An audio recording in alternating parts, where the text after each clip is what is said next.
Everyone again? Yeah. We'll start on Start the with other me. side this time. You know, I'll take a little bit of an issue with the question. I'm not sure so much that it does. I think there's a lot of perception out there that things are different than they actually are. And I would argue with some of the things we did in the last biennium.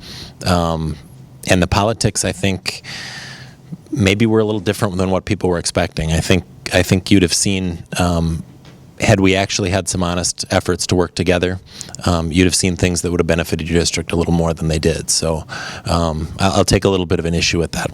But one thing that I have learned, and you know, I have a very good reputation of being a very reasonable member of the legislature, very willing to work with both sides of the aisle. I have seen, and I've made very good relationships and very good friendships with members from both sides of the aisle. And I will say that I really do believe that people are there to do the right thing. And ultimately, when it comes down to it, will do that.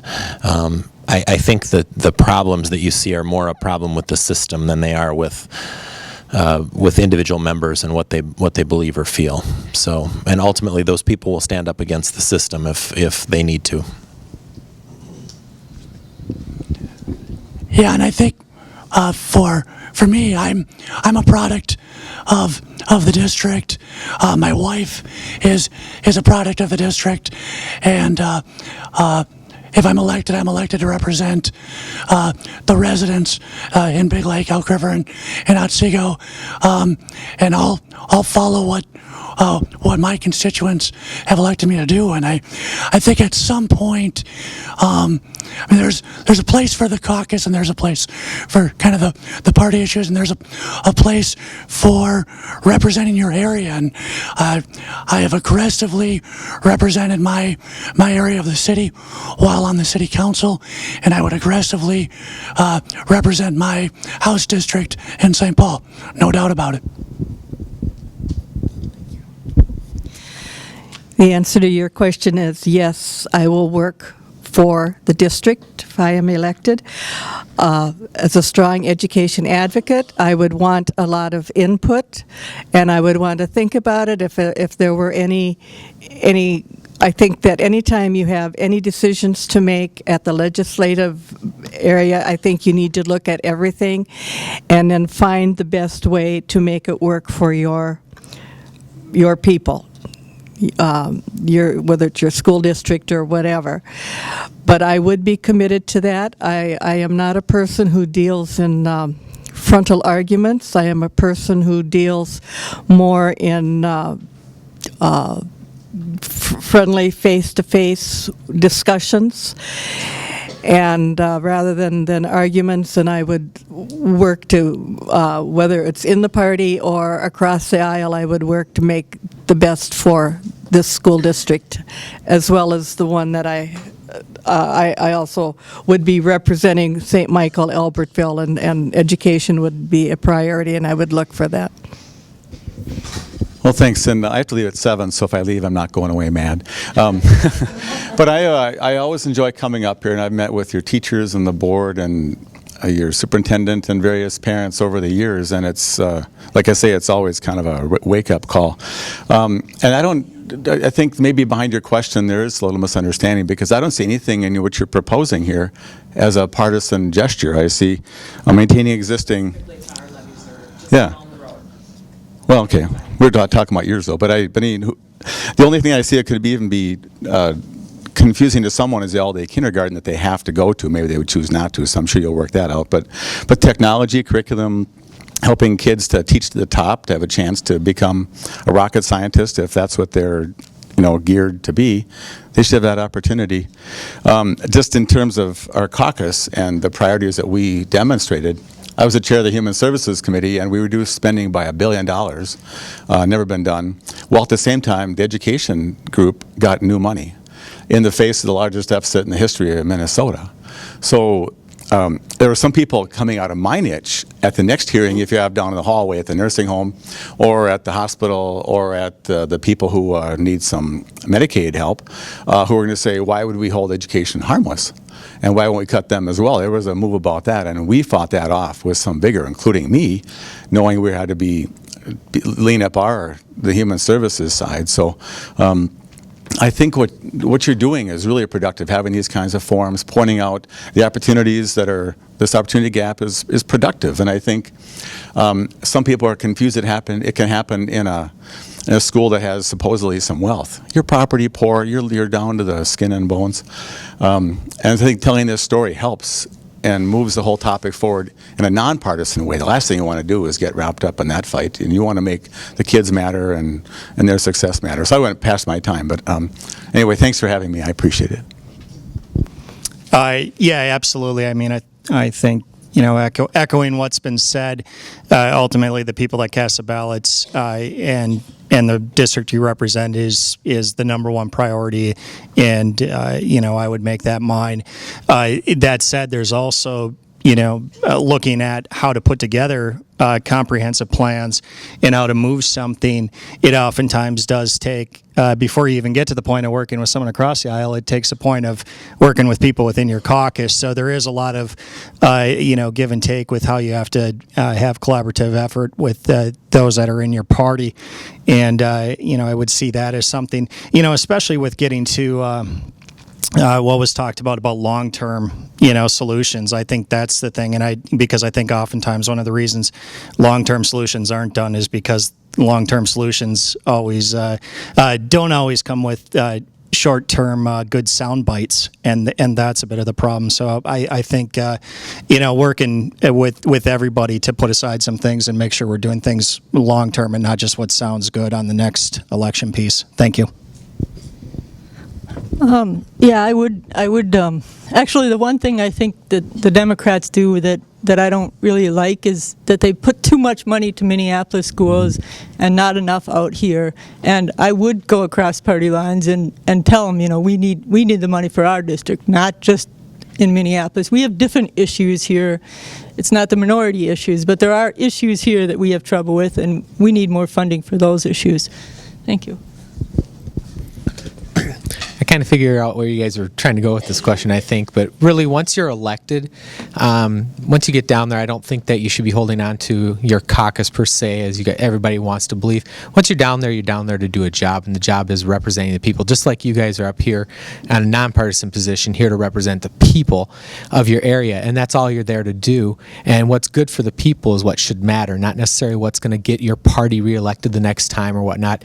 And people around here know I'm one of those that opens my mouth more than I probably should sometimes and say things I probably shouldn't, and in reality I don't care. I feel that everybody's voice is important, and I want to hear people do the exact same thing that I do. If you say something that ticks somebody off, maybe it makes them think. And getting down to the Capitol, if it's something that's important for this area or for any area, once you're elected, your job is to represent everybody, not just the people who only elected you. In your best interests, our caucus believes in equity in school funding, so I would want to go with them in that regard, and I think there needs to be some balance to the tilt towards the heavier metro funding, and so I think you want me to kind of stick with that. And it's important for me, the district. I just want to go on record. I don't know why that question offended so many people. Oh, no offense. So don't take it out on me. No, you got so much. It's an interesting question. It is a good question.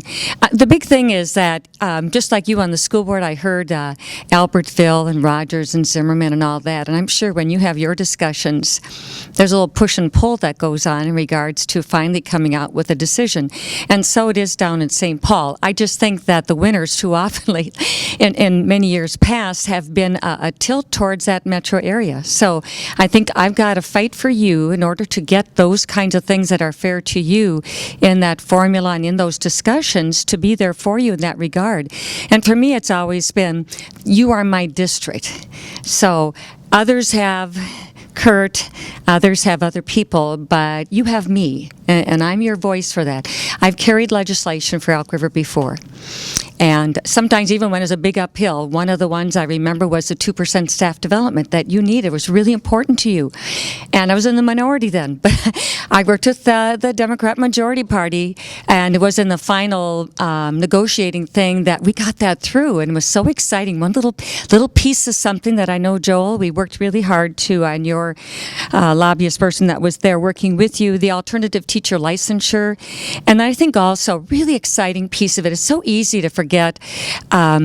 Just recently, we did the land trust bill that has huge go-forward benefits for school districts all over the state, and making better use of the land trust lands that were there and set aside for the benefit and has not been really used, that land.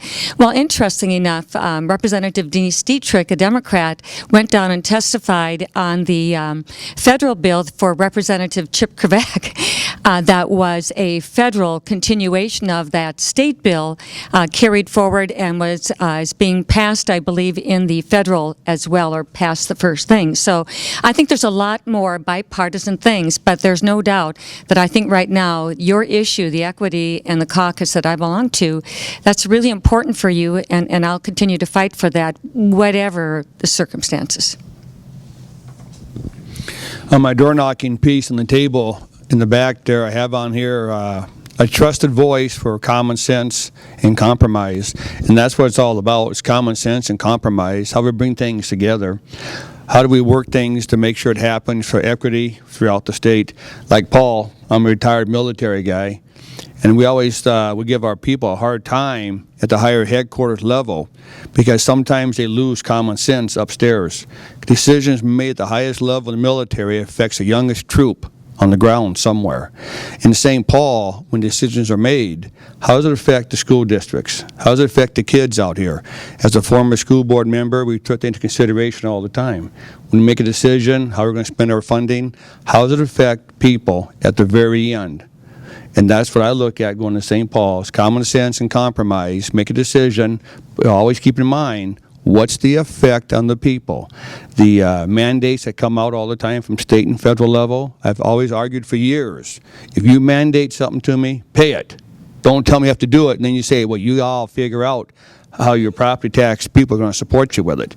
And that I don't support. So if I have a mandate, we're going to give you money for it. But compromise, what I look at, even though within my own district, on my own caucus out there, I've said many times to the papers, the articles I've been writing, running for the Senate, there are going to be people in St. Paul upset with me. Republicans and Democrats both. How come? What for? Why are we doing it this way? Why can't we change and do it another way? I'm going to be questioning stuff down there to bring back to us everything. I'm going to ask questions. I have a 4-year term, and I'm out of there. I'm going to stir the pot. I guarantee you that. I stir the pot in the military. I can stir the pot in St. Paul. I don't worry about it. So compromise, what I look at. And then take care of the people, and remember, what's the effect down at the lowest level when we make a decision in St. Paul? I like the question. Thank you. I like the question a lot because 2 years ago, I sat in this same forum when we did it in the auditorium. How many people were there? I heard an awful lot of promises from some people sitting up here about what they were going to do about school funding. There was no attempt at any legislation in the last 2 years to fix school funding as far as the formulas go. And we talked about formulas, and we talked about formulas. There were 3 different questions 2 years ago about formulas. And there were some comments made from sitting senators at that time about, well, you aren't going to get it done. So why even try? That was from Mike Youngbauer. So you have to go down there and you have to make decisions. The differences that I've seen down there is there are such dramatic splits within the caucuses that you don't get a lot of things done. And what has to happen is that we have to elect people that are going to end up in the middle. Not on the left and the right, but you have to get people dead center. You really do.